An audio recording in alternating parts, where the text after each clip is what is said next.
Hi guys, welcome to the channel hospitality unplugged. मैं हूं राजू शर्मा और जैसे आपको पता है कि इस चैनल पे हम लोग हॉस्पिटैलिटी के जो लीडर्स हैं उनको हम बुलाते हैं और उनसे बातें करते हैं, उनकी लाइफ जर्नी के बारे में हम जानते हैं जिससे जो है आपको फ़ायदा मिल सके।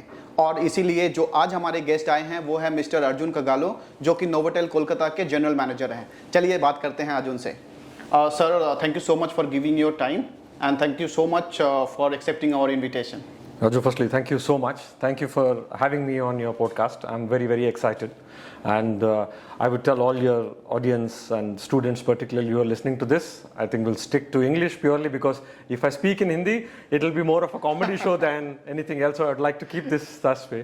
But yeah, happy to be here. Thank you so much once again. Absolutely. And I congratulate you that at this age, this young age, you have become a general manager. I think, many of the hospitality students, must be looking at to become a general manager like you at this young age. Well, age is just a number. Don't go by the age. But again, God is kind, parents' blessings and family support. What I am today is all because of them. And like I said, don't go by age. Success is not purely depending on what time and when do you become what. Everybody's journey is different. Everybody's circumstances are different. Right. I think as long as we are doing good, we are adding value to where we are. That's all that matters. And do you think happiness is more important than success? 100%. So for me, happiness is success. Okay. I think that's how I would relate it. If I have to put it for the students and people who are listening to this, Right. everybody's, like I said, I am not into giving advices. That's not my forte. I'd rather say it a suggestion, right? Okay. So happiness and success are absolutely same for me. I think if I'm happy, I think I'm successful. Everybody works towards so much day in, day out, irrespective of which profession we are in. We all work to be happy. And if you're not happy, I don't see any amount of success can be defined. So I think from personally, I would define if I'm happy, if I'm able to look after my family well, if I'm able to add value to my team who I'm working with, Right. I think that's success. Awesome. So we have got a new thing. Happiness is success. Correct, right? And also, but what is otherwise, if you ask me being rich, Right. just tell me how much money is more money. This is something which Raju, you and I will also contradict, right? Maybe Absolutely. you'll say, Arjun, I'm okay with 10 crores is good enough money for me. I would say, no, 10 crores is too much. Maybe I'm very happy with 5 crores. All I need is that. Somebody will say, maybe I need 500. So this is again subjective to who you're talking to and what you're talking to. But irrespective of which spectrum you look at, everybody, even if a guy with a 50 rupees to a 500 rupees to a 5 crore to a 5,000 crore number and the number of zeros that follows the first number is purely, it's imaginative. You can go on and on and on. But as long as if I'm happy, Right. that's all that matters, right? I think personally, if I have to look at, let me make it very, very simple. Success for me is in two ways, personally and professionally. Right. Personally, I got to be in pink of my health, good health, and that's the first Number and one. paramount important factor, right? Otherwise, everything you do, that doesn't matter if you're not in good health. So I think that's one of the utmost important factor for me, and I would ensure my family also believes in the same aspect, right? Got to have good health and make sure that your loved ones are with you, Right. and you are able to look after them. Absolutely. And when you get back home, sit and have a meal together, smile, share things, and that's personally, I'm good. Absolutely. Money can be completely, it's just a byproduct that's actually not defines what you are, because like I told you, it's never enough. I have a Toyota today, tomorrow it's a Mercedes, then Rolls Royce. It's again subjective. You can go on and on. I think I would not define success in that way. I think happiness and contentment is very, very important. Professionally, I think what I call it success is, yes, numbers are important. You got to do your numbers. That's part of my job description. I'm supposed to do. I can be in any hotel. I can be in any company. For example, let's take you and I. You are an entrepreneur. I'm an employee. Right. Your goal is to make sure that you have more top line and ensure good bottom lines. I do the same for my organization. That's given. You are expected to do that as an entrepreneur. I am expected to do this as a general manager of a hotel. Absolutely. But for me, success in a professional environment is if I can create more leaders. True. If I can nurture team members who work with me, add more value to them in the time we spend together, and make sure that I have more leaders coming out of my team members. I think that's for me is real success. Developing more leaders, adding value to the people who you work with, personally, professionally. It's the same way. Right. If I'm at home, I should be able to add some value to my wife, daughter, mom, dad. in-laws, everybody, right? It's basically how am I doing, how am I adding value to their life, how is my presence making their life better? True. Right? Am I able to add to their happiness? Am I able to add to their quality of life? That's personally. Professionally, it's exactly the same. If my team working with me tomorrow go back and say, listen, we worked with that person, added great value, I learned something, that's exactly what it is. And I keep telling everybody the same thing. Don't give so much of emphasis on the designation. Right. They are temporary. Absolutely. Right? Arjun Kaggallu, General Manager Novotel Kolkata, tomorrow there will be somebody. Absolutely. Right? And before me there was somebody, after me there will be somebody. Right. I think that's not how I look at it. I keep telling my team the same thing. Designations are not important as long as you value me as a human being. Right. And I am able to add value to you personally and professionally while we work together, because nobody's journey is, we are not married to one place for a long period of time, and we keep changing. You know the current work environment, people are changing, moving drastically. All that matters is when you look back in time and see that, okay, I worked with Arjun, I worked with Raju, we had good time, we are able to add value to each other, and we grew. And for me as a general manager, since I am the captain of my ship, I would be really proud if I can have more leaders coming out of my team and they become more successful. I think that's my biggest, that gives me more kick, or rather adrenaline, if you tell me in the runners language. The adrenaline rush for me is if I see my people growing, if I see more leaders coming out of my team, I think that's what is real success for me. Absolutely. And I would say that don't call yourself an employee, because your mentality and thought is of a leader.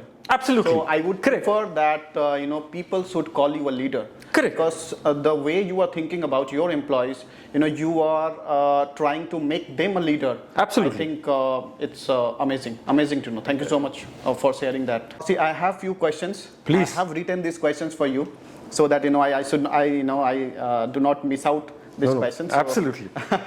So for our viewers, they would definitely love to know about your life journey from your college days to till date, if you can, please. Nice. So I am from Hyderabad, Andhra Pradesh. That's where I was born. Wow. Yeah. So Hyderabad is home for me. Dad is a banker, retired banker right now. Mom's a homemaker. The elder sister, she's currently in Bombay. So my childhood, if I go back, I have, because my dad was in a rural banking, his job was transferable. He used to change jobs. Right. Every year or every 2 years. Because of that, he didn't want my education to be disturbed. Right. So I was raised by my grandmother in a place called Tirupati in Andhra Pradesh. Okay. You must be knowing the Balaji temple. Right. That's where my schooling and college happened there. So I spent most of my childhood in Tirupati. My schooling was there. My roots are there. I spent my childhood most of the time with my grandmother, parents visiting me often. That's exactly how it happened. And post the college, I decided to choose hotel management. It's interesting why I choose that also is because I love interacting with people. Talking to people gives me kick. I love meeting people. That's always been there.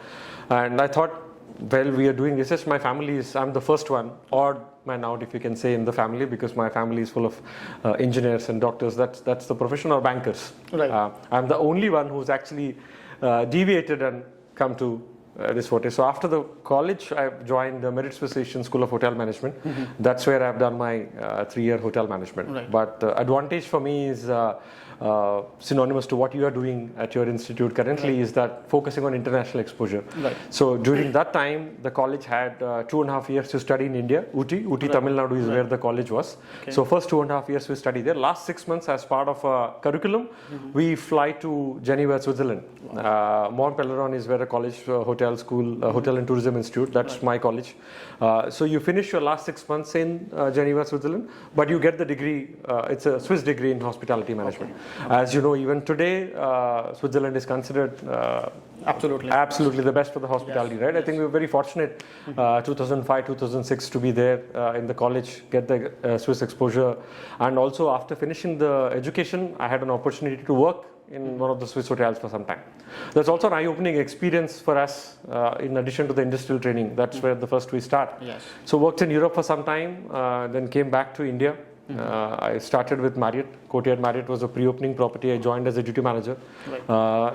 Then climbed to the ranks of assistant front office manager. Eventually moved to JW Bangalore as part of the pre-opening. Wow. Then moved to Park Hyatt Goa. That's where my first resort hotel experience and first property with the Hyatt. Worked there for some time, then went to Taj Lands End in Bombay as a director of rooms.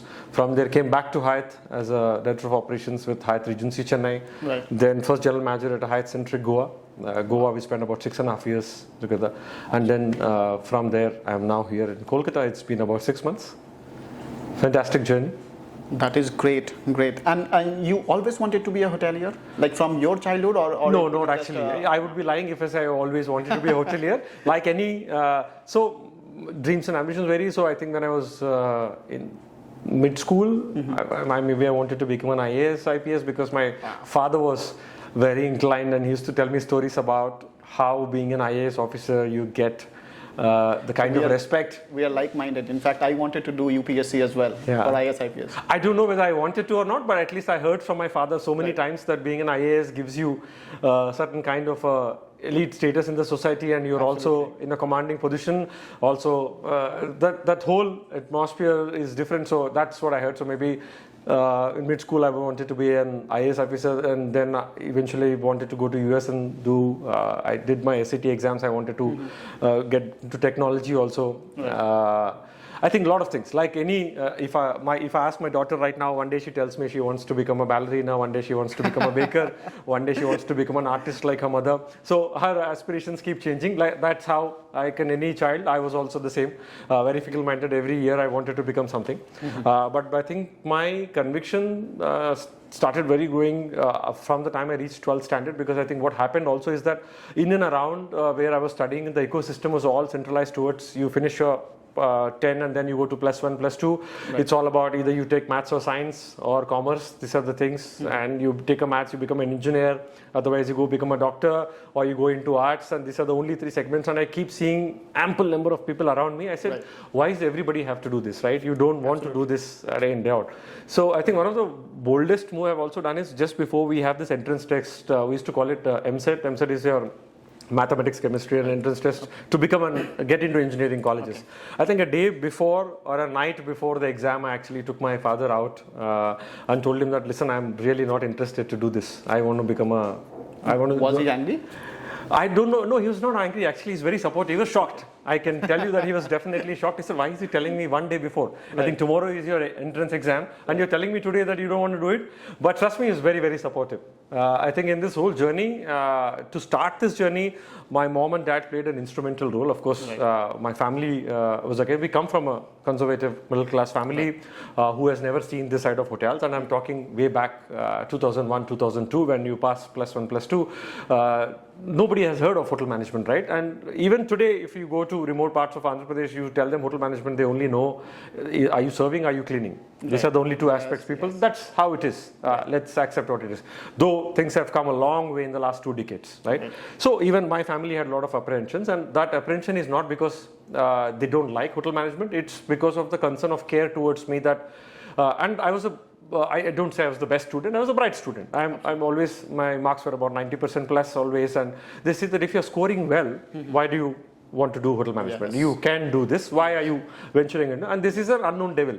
Right. Known devil versus an unknown devil. So everybody obviously told my parents also, I think Arjun is taking a wrong decision. Maybe we need to be a little concerned about this. Right. But then again, my parents had the conviction in me. I think I'm really thankful to them that they believed in me, and what I am today is because of that first step they have taken. Absolutely. And my uncle and who are currently settled in US, they played a very instrumental role in being my side, and I think 4 of them together gave me the support system, not just emotionally, financially. Right. But I think the biggest thing is that I still remember my uncle actually told me, Arjun, what is the worst that can happen, right? You're going to fail.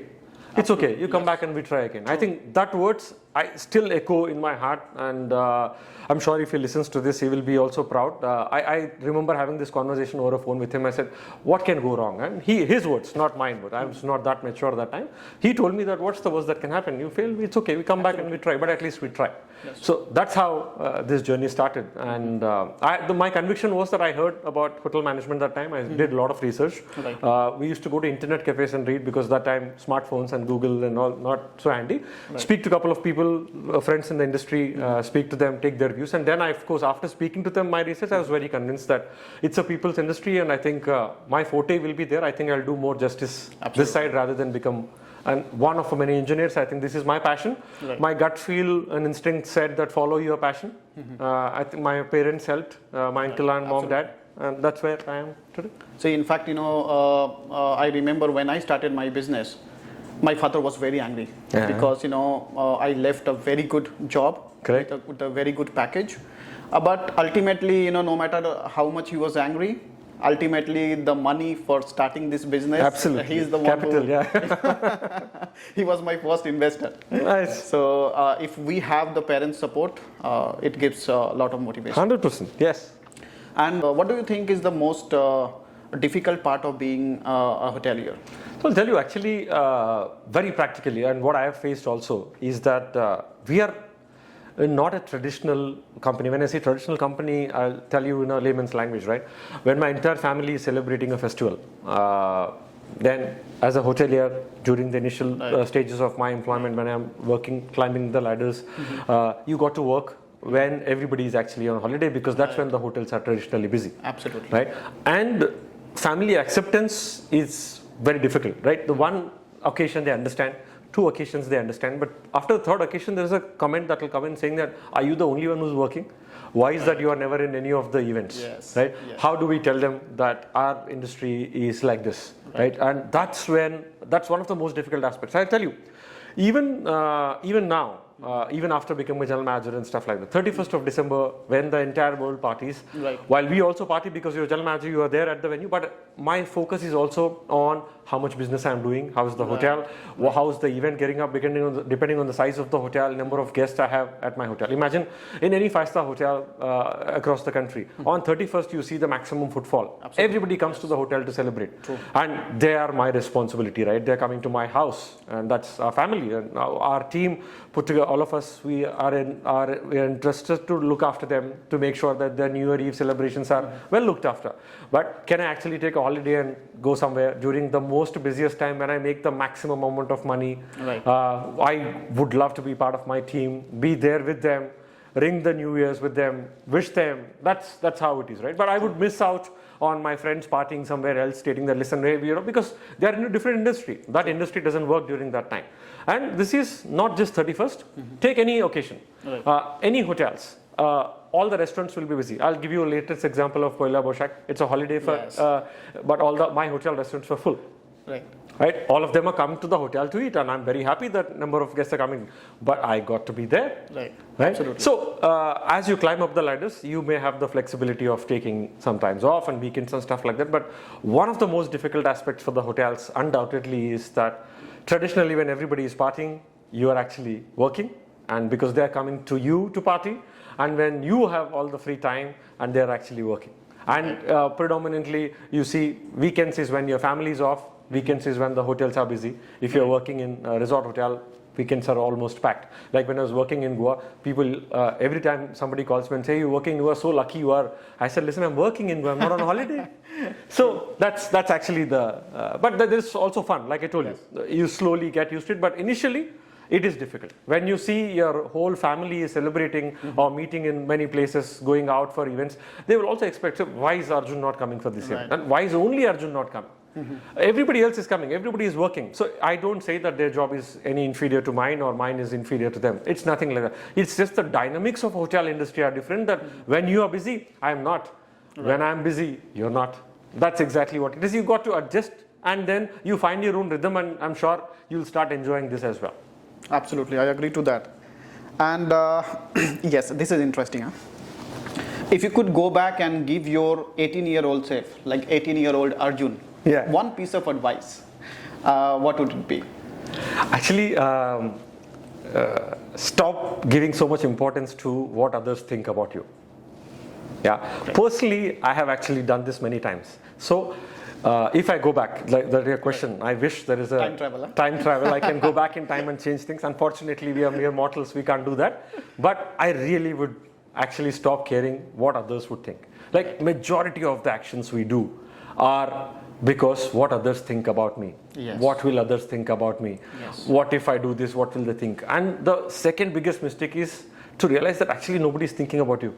True. How does it matter? Have your value system, have your ecosystem, and then do exactly what it is. I think if you follow Sahil Bloom on Twitter, he has written about this. He called it spotlight effect very recently, and he summarized it so brilliantly. And I was reading about it, and I said, this is exactly what I should have done, and give less importance to what others think. True. That's one mistake I have done personally. And I'm slowly changing. I don't really do it because what others think. I have my value system right now. I don't say I'm there yet. It's learning in progress for me. I'm not there yet, but I'm trying to be there. But that's one thing I would certainly change. There are a lot of things I've done in the past that to impress others or to make others feel good, compromising what I had really wanted to do. I wouldn't have done it. Fantastic, awesome. और आप में से जो भी अभी ये video देख रहा है, मैं आपको बता दूं कि आपको भी अगर ऐसा लगता है कि नहीं दूसरे क्या सोचेंगे ये ज़्यादा इंपॉर्टेंस रखता है आपके लाइफ में, फिर आप पछताएंगे। आपको जो पसंद है आप वो कीजिए, पर हाँ इसका मतलब ये नहीं है कि आप ऐसा कुछ काम करें जिससे दूसरों को तकलीफ हो। पर आप अपने पसंद का जो काम है वो ज़रूर करें, और ये ना सोचे कि कौन क्या सोचेगा। बाद में फिर टाइम ट्रैवल है नहीं, आप वापस जा नहीं पाएंगे। तो well, what do you think is the common myth about your job? You are a general manager. People think you are enjoying sitting in a like AC cabin. It's a common myth even till today. When I keep speaking to my friends across tech spectrum to banking spectrum to others, and what I've personally heard from the students across is that to be successful or to be in a hospitality industry, you don't need good academics. Right? So, or let me put it in a simple way. अच्छा आपको उसमें ठीक नहीं है academics, आप hotel management join कर लेना. That's one common myth. Everybody says that यार आपको academics ठीक नहीं इसलिए आप hotel management join कर लिया. और there is a joke also that goes around कि अगर काश मैं math में इतना good होता तो I would have not been in hotels. That's actually a myth. I'll tell you why. Trust me, one of the most complex tasks of our industry is managing people. Because we deal with human emotions. Absolutely. I don't deal with a system. I'm not dealing with a robot. I'm not dealing with a machine. I deal with human emotions day in, day out. No single day is same for me. The amount of intellectual skills, the people working in the hotels, and we got to be all-rounders. I can't say that you can be good in one thing and you can, because every guest is different. Right. Every guest expectation is different. And forget about guest. I am dealing with three different kinds of shareholders, right? Mm-hmm. One is owners and the management company. True. I'm dealing with guests and I'm dealing with my associates who I work with. Right. What is the common factor in all of them? Who I am supposed to add value to? People. Right. I am supposed to be dealing with people. Absolutely. And if anybody tells me that being in a hotel you don't need an intellectual ability, please come and speak to my director of revenue management, or speak to, I will present some of the monthly income statements, what we deal with, the budgets we prepare. It's no less technical than anything else. Absolutely. It's as good as running an organization. I am a CEO of my own organization. I'm responsible for every penny that comes in, every penny that goes out. True. By ensuring that I add value to all the stakeholders who are involved in. Which means it's not necessary that आपको कहीं पे भी academics में ठीक नहीं है तो आप hotel management join कर लो, वो तो बिल्कुल नहीं. In fact, my director of finance, my director of revenue management across, I'm not talking about my hotel. If you speak to any of these verticals and across the hotels, they are highly analytical, well-read, well-educated, highly intellectual beings who are working part of the industry. So the biggest myth is that if you're not scoring well in academics, that's the only way, that's why you do hotel management. That's actually wrong. Absolutely. And what is your best advice for someone getting in hospitality that could lead them to become a young general manager like you? Again, I take it as a compliment. Thank you for using this word young twice. You make me feel good. So I'll skip my dinner today. In addition, again, age is just a number. And I told you beginning, I'm not really a big fan of advice. Why I am saying against advice is because everybody's journey is different. Right. I can't say what worked for me will work for somebody else, and I can't just replicate somebody else is doing this, so I'll blindly follow that. That's why I'm not into giving advice, but I'd rather suggest. Right. I'll give it in three simple ways. I would actually tell somebody, I would suggest somebody, is that first aspect is your health is the most important. Right. I would like to tell everybody that highly underrated and overlooked fact is that your mom, dad, wife, husband, girlfriend, boyfriend, nobody is going to be with you from the time you're born till the time you go 6 feet under or get burned into ashes, right? Basically from the time you're born till you die. The only constant factor in our life is our body, which we are living in. Absolutely. And we are neglecting it big time. My first suggestion is that please start spending time to look after yourself. That's the most important. This should be non-negotiable. Why I'm telling you is that because, as I said, my mom, dad, my wife, my daughter, my sister, my uncle, aunt, nobody is going to come with me till my deathbed. True. What's going to be with me constant is my body. Right. And I'm spending all my life in this. I got to do justice. I got to spend some time. Right. Two aspects, both physical well-being and mental well-being. We all know what happened in COVID, the emphasis has been. True. I tell everybody the same thing, please, irrespective of whichever level you are, irrespective of what it is, and I'm sure people are talking about this right now. I think you got to look after yourself. Health is very, very important. Right. So my first suggestion would be, please start looking after yourself, spend some time. Right. That's very, very important. Absolutely. Second suggestion is, I think, we are in the world of instant gratification. As I said, everything is instant right now. Our attention span is not more than 8 seconds. Even when I keep talking to my director of marketing communications, we keep devising how do we keep our audience engaged for more than 8 seconds. I mean, look where we have come to. Right. We can't even hold our attention span. Like scrolling, if I have to scroll, it's like non-stop. We don't want to stop at one video because our attention span is like that. So, and in this process, what happens is anything you want, you get it in 24 hours time. If I'm a premium subscriber of Amazon, I order, I get the same day delivery in most of the metros, and there is nothing that I have to wait, and everything is instant gratification. I update something, I get likes, I have an additional boost. But what's happening because of all this is we are not focused on the process. I think we are more focused on the result, at least when I'm talking to, when I even look at myself, like what is something which I could have done better is also, my focus was also more on the result, rather less on the process. Right, so I'll just give you a journey in terms of running. The running is my passion. I would love running. That's what keep me. That's my me time. That's what I do to make sure my point number one, right, to look after myself. Right. So initially, it's all about how many marathons, how many kilometers, how many medals. That's the end result. My only focus was this race. That I think when I shifted the gear and started enjoying runs. In itself, the process of running itself is it's like meditative for me right now. So I don't need an event, I don't need a medal, I don't need anything else, but every day I look forward to that 30-40 minutes of time when I get onto any street.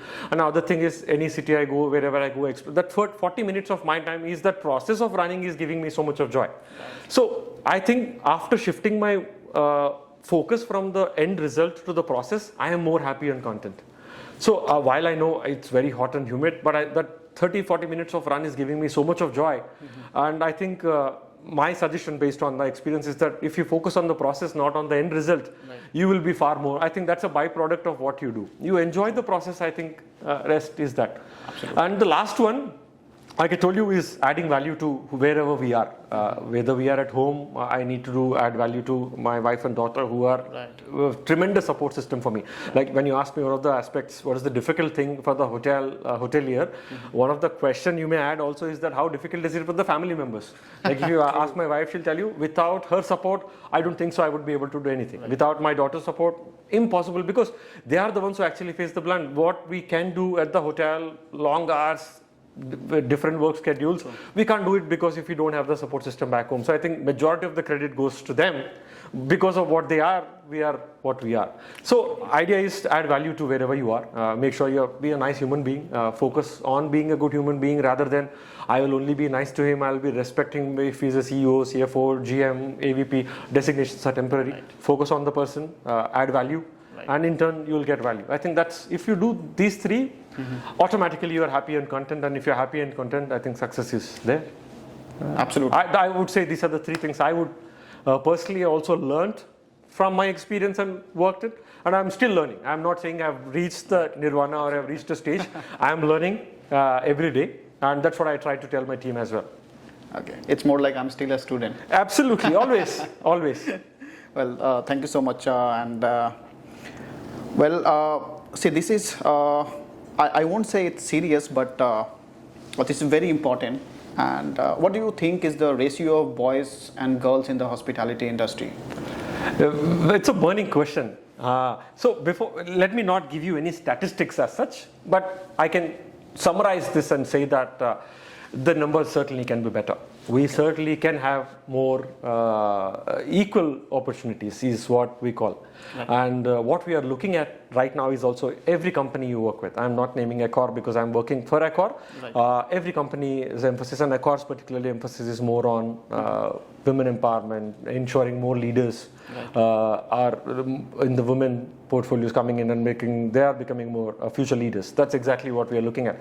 And ideally, the vision is to ensure that when we couple of years down the line, we should not be talking about men in the leadership position, women in the leadership position. We should be talking about leaders. Okay. That's the endeavor I think all the companies are working towards, and we are also no different. And there's a big emphasis right now. You see across the change is coming. And change is coming much faster than we see, and the progress is also much faster, and it's on a positive trajectory. So I think hopefully a couple of years down the line when we talk again wherever, I think we'll be talking about leaders in general, not particularly highlighting gender specific. We should talk about leaders specifically. I think that's where we'll get. Absolutely, I agree to that. And more women leaders we get, the world gets better. Yeah. Whether it's in politics, business, everywhere. I think it is equal opportunities for everybody. We will get to a stage where we will stop differentiating based on gender. It's just that we are human beings.